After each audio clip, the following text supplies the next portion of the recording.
The next thing that I want to show you is what it means to think about returns to scale. Scale meaning, how big your operation is.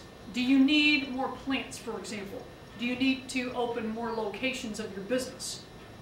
And the way to look at that is to graph our average total cost at different levels of output. So we'll start with our basic axes again. And you can put average total cost up here. I think if you just said cost, it would be pretty much fine. And we want output on the bottom again.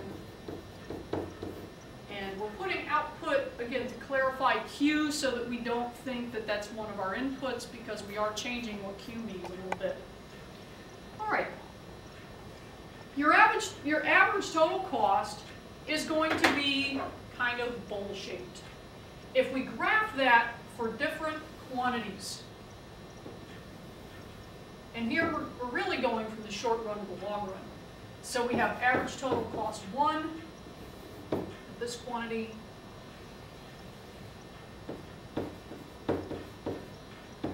average total cost 2. So maybe we're opening another location at that point, or building another plant.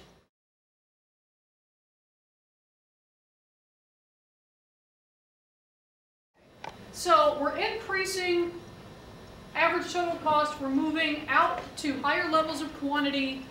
We're going from the short run to the long run. So as we increase our amount of capital and increase our capacity, we're able to produce more, and that's going to change the location of our cost curves. So let's keep going. And these aren't necessarily going to be in a super smooth line, but it'll be easier for us to deal with for now if we keep everything consistent. All right.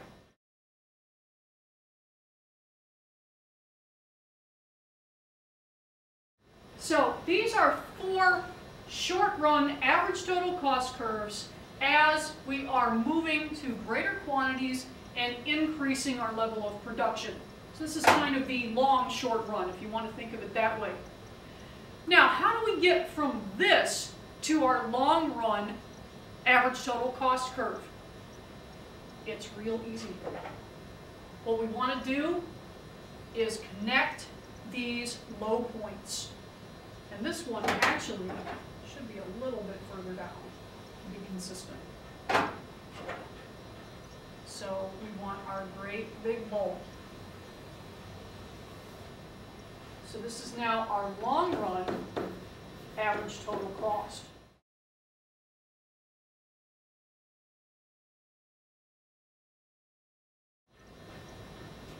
Now, looking at that graph, just this blue line that we just put in here, what you see is that in the beginning, we have decreasing average total cost. That means as we're producing more units of output, our average total cost is decreasing. This area is where we see what's called economies of scale.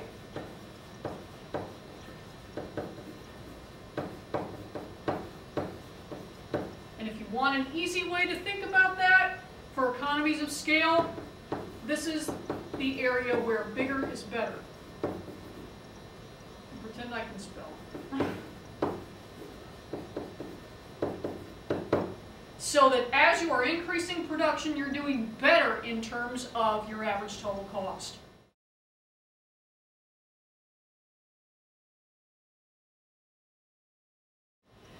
Now, as we get to a point where we're too big, we see that our average total cost is increasing.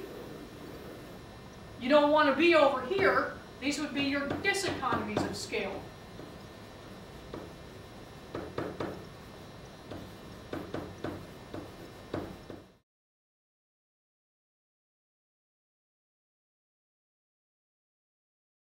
Where we are too big. And this is where you would want to start cutting back. Now, where do we see this in reality? Department stores tend to expand more or less exponentially when the economy is really well. They open up a lot of locations. Now that the economy is not doing so well, we're seeing a lot of large-scale businesses cutting back. Grocery stores tend to do the same thing. And we're seeing, for example, Harris Teeter closing down locations in a lot of different areas because they're trying to cut back on the amount of money that they're spending versus what they're making. They're too big. Same thing has happened to Macy's a couple of times in the past 20 years. They expand too much, they have to retrench, they have to cut back. So, for economies of scale, you would want to keep increasing your production to lower your cost. For diseconomies of scale, you want to cut back. Maybe you are divesting yourself of some aspects of your business. Ford, for example, selling Land Rover and Jaguar, they're spending way too much money on stuff that's not making them money. They're cutting back. So that's where you see this kind of thing play out if you pay any attention to what's happening in the business world. So those are the two ends of our spectrum here.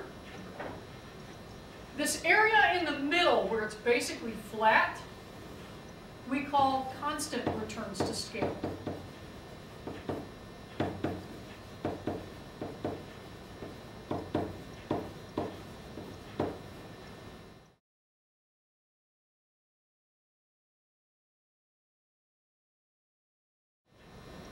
This is where your average total cost is going to plateau in the long run.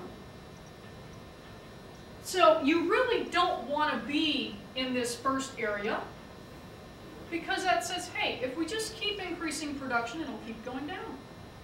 We don't want to be in this area up here because that says, oops, we're too big, we need to cut back.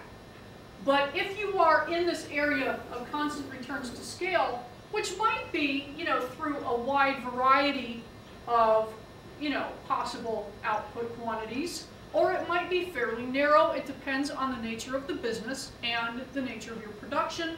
You would rather be in this area where it's flat. But that's how we go from short run to long run with your average total cost, and that's how these three concepts, economies and diseconomies of scale and constant returns, come into play. And those are three terms that you do need to be familiar with for the AP exam.